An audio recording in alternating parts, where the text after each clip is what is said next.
Hello বন্ধুরা, তোমাদের সাথে আমি এই যে আমার একটা নিউ কাঁথার একটা ব্লগ ভিডিও শেয়ার করতেছি। এটা হচ্ছে একটা নকশি কাঁথা, আর এটা হচ্ছে তোমার চেন শিলি দিয়ে করা হচ্ছে। আর আমি কিন্তু নিজে এটা আর্ট করেছি এবং কি নিজে সেলাই করতেছি। সো এটা কিন্তু মানে একটা গ্রিন কালার মানে সবুজ কালার কাপড়ের উপরে হলুদ এবং গোলাপি কম্বিনেশনের সুতা দিয়ে মানে করা হচ্ছে।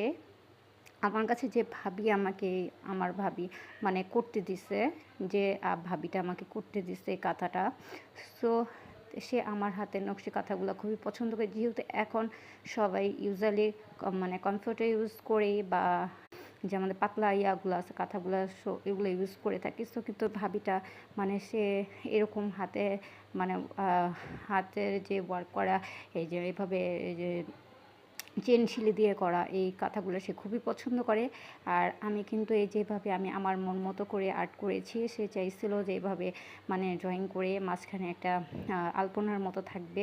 সো এইভাবে করে করে দিব। সো যাই হোক, আলহামদুলিল্লাহ করার চেষ্টা করছি। আর কেমন হয়েছে অবশ্যই কমেন্টে বলবা আপুরা, নকশি কাঁথাটা আমার কেমন হয়েছে। আর অবভিয়াসলি চেষ্টা করতেছে এটা শেষ করার জন্য, যেহেতু তাকে আমি আগে পরেও নকশি কাঁথা মানে করে দিয়েছি। আর এরকম আসলে ট্রেডিশনালগুলো মানে আমাদের লাইফ থেকে হারিয়ে যাচ্ছে এই কাঁথাগুলা। যেহেতু হ্যাঁ, কেমন হয়েছে অবশ্যই বলবা। এই কাঁথাটা মানে শেয়ার করলাম। অবভিয়াসলি তোমরা আমাকে সাপোর্ট করবা, লাইক করবা আর সাবস্ক্রাইব করবা প্লিজ। আর আমার চ্যানেলটাকে অবশ্যই তোমরা একটু সাপোর্ট করো। সো সবাই ভালো থাকার, কেমন হয়েছে অবশ্যই কমেন্টে জানাও। Bye bye.